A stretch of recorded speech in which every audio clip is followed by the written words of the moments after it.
More men should be prepared to work part-time. That's the finding of a report from the University of London's Institute of Education, which argues that women will continue to be underpromoted, underpaid, unless more of their male colleagues are willing to work fewer hours. Dr. Tom Schuller led the research. Good morning, Doctor. Good morning. And Mike Buchanan is a man who formed Justice for Men and Boys political party. Hello, Mike. Yes, hello, Nicky.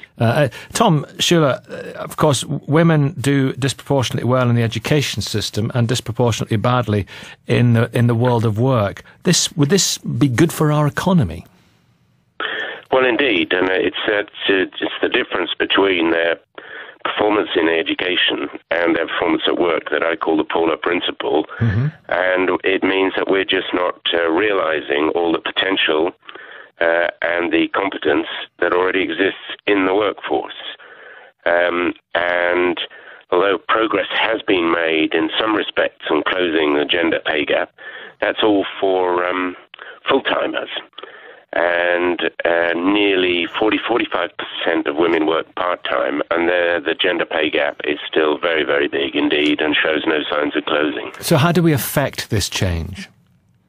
Well, I think there are various means and various measures that have been quite often canvassed: better childcare, cheaper, good childcare, more mentoring, which increases women's self-confidence, and so on. But I suppose men making way. Well, it's not really making way. It's changing the attitudes to part-time work, so that if you go part-time, you are no longer regarded as being serious about your work. That's what happens at the moment. The part-time penalty, it's a bit like having a criminal record almost. You're then sidelined and you're not regarded as being serious about your career or your work. And I don't think that'll change really until more men are working part-time. Doesn't mean they're top high flyers. We're just talking about people who are committed at work. Tom, what do you think of this? So, sorry, I do beg your pardon. Mike Buchanan, what do you think of this? Yes, I think the idea that we need men to do more part-time work is just ridiculous. 4 out of 7 unemployed people in the UK are men. There are plenty of initiatives encouraging women into male-dominated lines of work, such as engineering, but no initiatives encouraging men into female-dominated lines of work, such as teaching.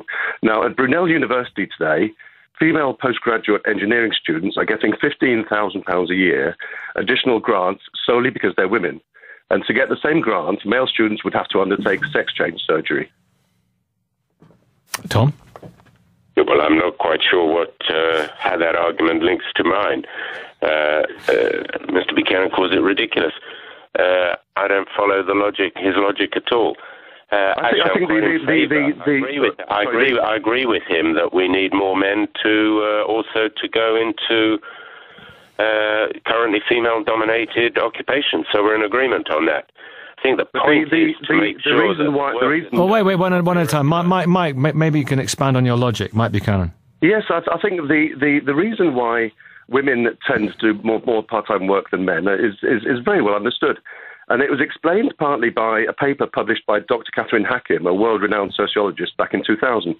Her paper was titled Preference Theory, and her research uncovered that while 4 in 7 British men are work-centred, only 1 in 7 British women is. So that's why men are present in higher numbers at top organisations. That's why men favour full-time work. Women aren't work-centred. 4 times as many. Well, of course, choice. All right, so Tom Schuller. Of course, choice is involved, and I make the point that in some cases women make a perfectly sensible choice not to go up the career ladder, but choices are quite heavily constrained by a number of factors.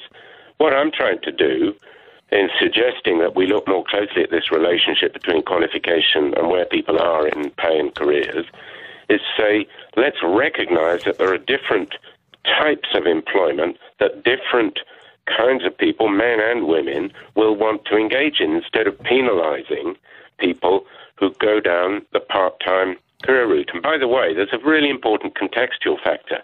We're all having to work longer, or most of us. We've got longer working lives.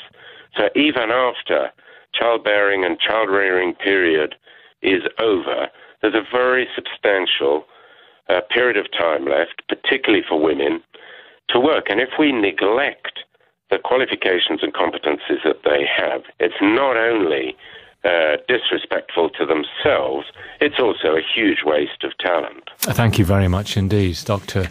Tom Schuller and Mike Buchanan. It's 7:49.